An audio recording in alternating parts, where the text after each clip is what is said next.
Hi all, welcome to the audio mixing and mastering workshop.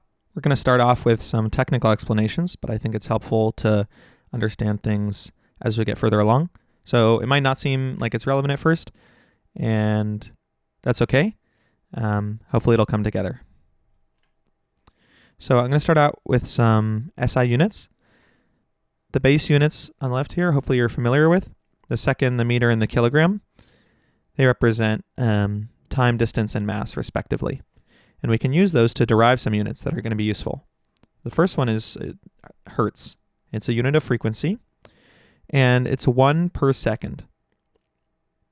So for example, if I were to say that something happens 5 times per second, I could also say it happens at a frequency of 5 hertz. If I were to describe something that happens 48,000 times per second, I could say it has a frequency of 48 kilohertz. The Pascal's a unit of pressure, which is force per unit area.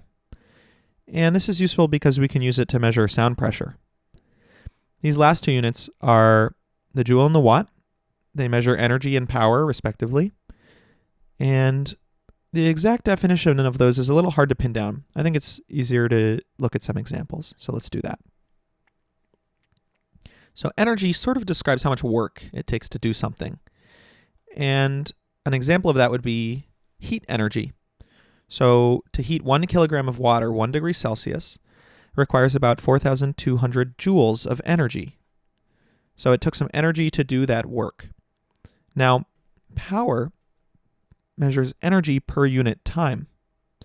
So it kind of tells you how fast you're using the energy. For example, to heat 1 kilogram of water 1 degree Celsius in 1 second would require around 4,200 watts of power because we are consuming energy at a rate now per time.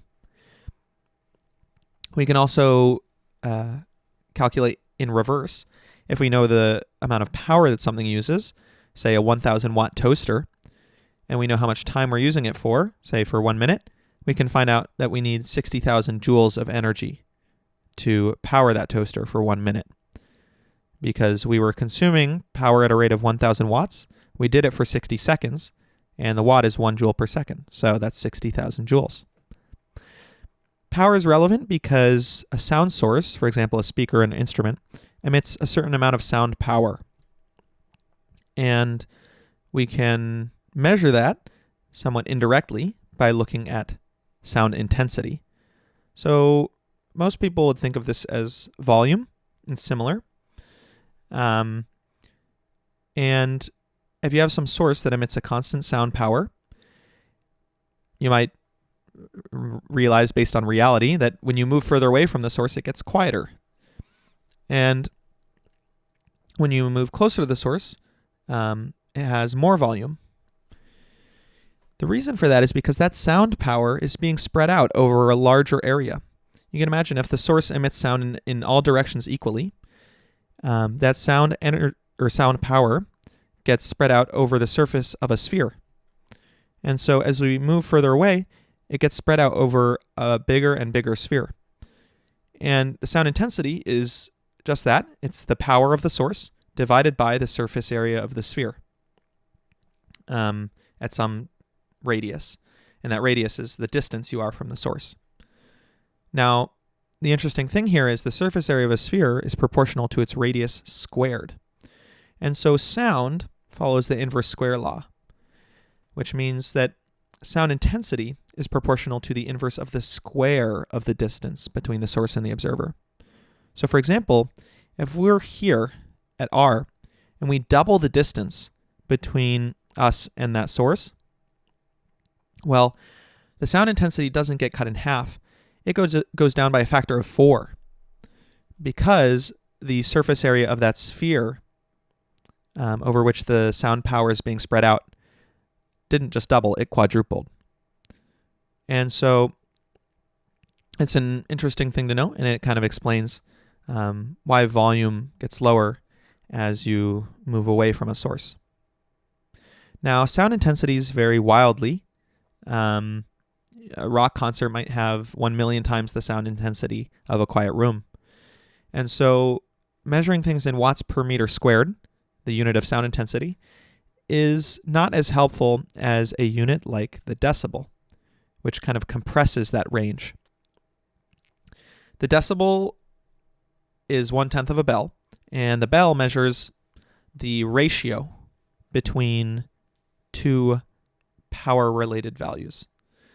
And so sound intensity, we can measure it, but we have to measure it as a ratio, and so there has to be some reference value.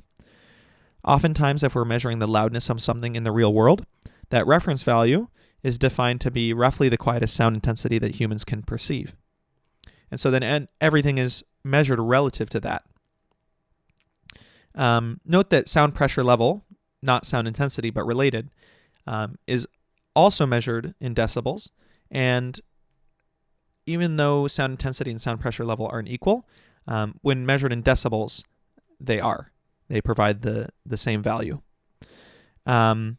Now again, because we're measuring relative to this quietest sound intensity, the key takeaway is when you add 10 decibels, it indicates that the sound intensity increased by a factor of 10. And that's how we can get these wide ranges of sound intensity into a more useful scale. So let's look at an example. A very calm room might have a sound pressure level of 30 decibels. And a normal conversation from 1 meter away might have a sound pressure level of 60 decibels. And that tells us that that normal conversation is 30 decibels louder than the very calm room, right? 60 minus 30. But that tells us that its sound intensity is 1,000 times that of the very calm room. Because every 10 dB we add, every 10 decibels we add, we multiply the sound intensity by 10. So this might be more clear with a graph. On the x-axis here, I have the ratio of two values. So that might be that normal conversation and very calm room, the ratio of those. And on the y-axis, I have the value in decibels. Now, let's say something was 10 times louder than something else. Well, it'll be 10 dB louder, 10 decibels louder then. But if something is 100 times louder, or not louder, sorry. If something is 10 times the sound intensity, it'll have a relative reading of 10 decibels more. But if something has 100 times the sound intensity, it'll read 20 decibels more. And this might be easier to see if we kind of compress this x-axis onto a logarithmic scale. So here we have 1, 10, and then every increment we multiply by 10. So 10, 100, 1,000, 10,000, 100,000, 1 million, etc. And so if we're looking again at that ratio of that normal conversation to the very calm room, it's 1,000 times louder. Well, we can see then it's 30 decibels louder in that case.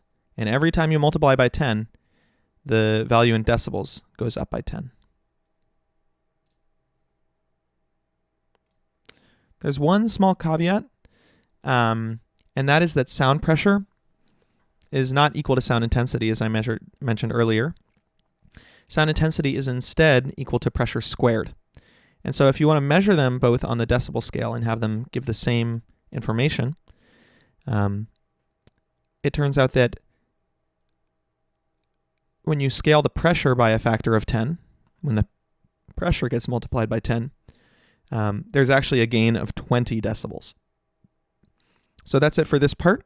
I'll see you in the next one.